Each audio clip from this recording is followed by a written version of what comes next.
Hey guys, baka sakali naghahanap po kayo ng budget phone dyan pero meron po matibay na build quality. Meron pong bagong smartphone si Itel. Ito pong si Itel Power 80. Matibay po yung kanyang build quality.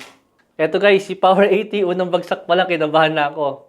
Pero, mukhang okay naman po siya. Tuloy na po natin guys yung review. And for this video po guys, mag-durability test din po tayo ng smartphone na to. Siyempre hindi po yung katulad nga po na nasa Honor na masyado pong grabe. Guys, sisimplihan lang po natin yung ilang drop test nga po natin sa may smartphone na to. Para naman di siya mabasag. Para po makipag-giveaway ko pa sa inyo, itong smartphone nga po ni Itel. Pangalawang test na yun guys. Tingnan natin kung buo pa. Eto guys, buo pa po siya. Tuloy na po natin yung review. Ang on the spot po na mapapansin nyo sa may smartphone na to is meron nga po siyang shockproof dito po sa may 4 na corners po niya. Kaya hindi po siya basta-basta mababasag kung normal lang po ng mga aksidente ang mangyayari sa kanya. Bago po natin subukan ng tibay po ng Power 80, check po muna natin yung kanyang full specs. Meron po siyang 6.78 inches na meron nga pong 1/23 sa refresh rate with 720p sa resolution. Dito po sa may display niya, para po sa isang rugged smartphone, hindi po ganun kalaki guys yung kanyang bezel. Pero still, mas okay pa rin po kung maglalagay po tayo ng tempered glass sa kanya. Dahil still guys, meron pa rin po siyang chance na mabasag. Kung sakali nga po na yung pinaka-display po yung tatama nga po sa isang matalim na bagay. Kahit nga po hindi nyo na po ilagay yung case na kasama niya, still matibay pa rin po siya. Dahil nga po sa 4 na kanto na meron pong shockproof. Dito naman po sa may camera natin. Dito guys, medyo hindi po ganun kaganda yung kanyang camera para nga po sa around 7K po na kanyang SRP.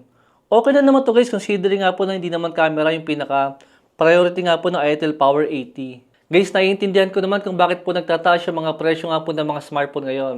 At buti naman kahit papano, ito pong sa Itel. Kahit po medyo nagmahal nga po yung mga presyo nila. Guys, kahit papano, naglagay po rin po sila ng upgrade nga po sa may bagong smartphone nila ngayon. Tulad nga po nitong Itel Power 80. Guys, yung specs po niya, hindi po siya nalalayo sa ibang smartphone nga po sa ganitong presyo. Pero kahit papano, shockproof nga po guys yung smartphone na to. Itong overall na specs po guys ng Itel Power 80. Guys, actually nasa entry level lang po itong specs nga po niya. Pero buti naman nga po kahit papano, binigyan pa rin po tayo ng Itel ng matibay nga po na build quality. Tapos malaking battery din po na meron 7,000 mAh siya battery. Dito po sa may processor natin, meron po siyang Unisoc T7250. Alam ko medyo mababa po yan para sa around 7,000 nga po na presyo. Mas okay guys kung mabibili po natin yung smartphone na to sa panahon nga po ng sale.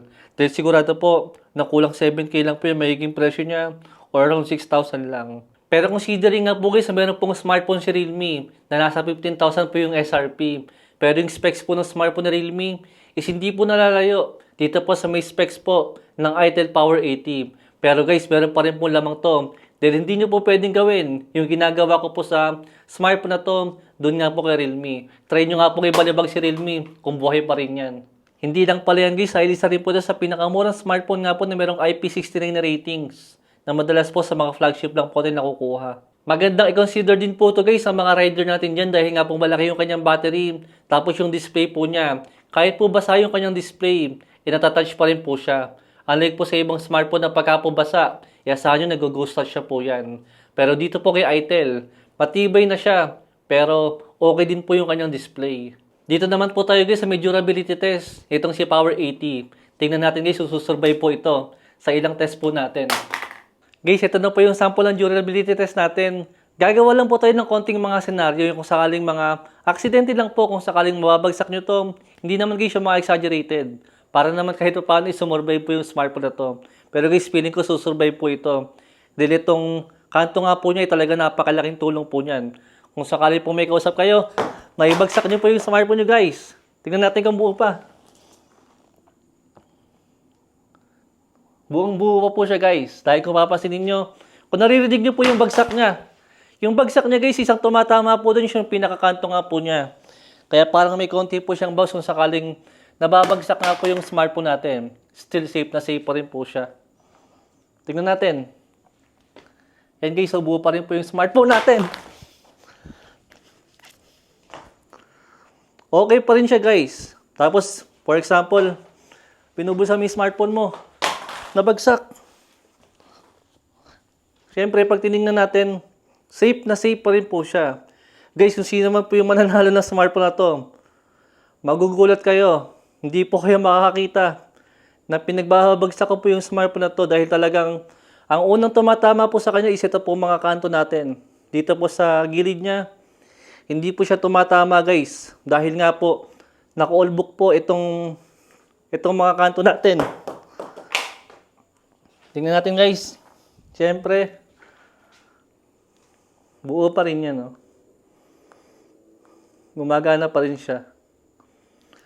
Wala po siyang case na nakalagay.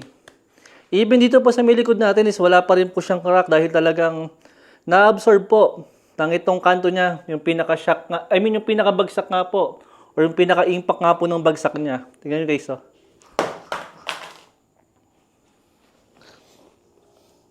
Buo pa rin guys, oh. For example, wala kayong piso at gusto nyo mag-Caracross. Ito ang tao. Ito yung ibon. Di ba? Buo pa rin siya. Oh.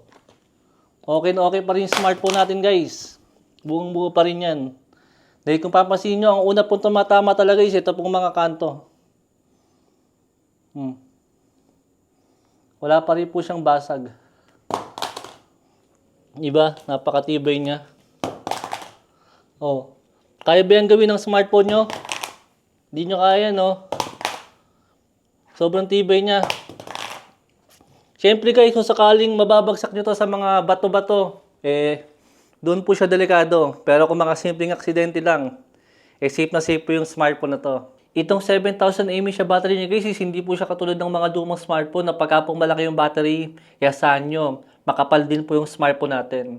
Ito pong si Power 80 guys, is halos same lang po siya ng ibang smartphone po na merong 5,000 to 6,000 mAh siya battery. Pagdating nga po sa may thickness. Then sa may charger natin, meron po siyang 18 watts sa kasama sa may package. Meron din po siyang self-repair na features nga po sa may battery niya na every time po na makakaabot siya ng 200 cycle, kusa po niyang i-repair yung battery natin guys. At para mas ma-prolong nga po at hindi po siya agad masira, sa katagalan nga po na gagamitin yung smartphone na to. Eto guys, bonus na lang po ito. Etong si itel Power 80 is meron din po siyang built-in na infrared remote. Ibig sabihin kung meron po kayong TV or mga appliances sa bahay, is pwede nyo rin pong gamitin yung smartphone na to as remote nga po guys. Guys, para po sa may less than 7,000 po na presyo niya pagka naka-sale, rating hindi na po masama to kung matibay na smartphone nga po yung hinahanap natin. Dahil po makakabili din po tayo sa ibang brand ng gantong klase ng smartphone pero hindi po gantong katibay. Pero sa may presyo po nila is hindi po sila nagkakalayo. Actually guys, mahal pa nga po yung ibang smartphone pero sa specs po nila is same specs pa rin po sila ni itel. Guys, comment ka na lang po sa may comment section kung gusto nyo pumapa sa inyo yung smartphone na to. Palike na lang po yung video natin at mag-comment ka na lang dyan. Yun lang po guys. Thanks for watching.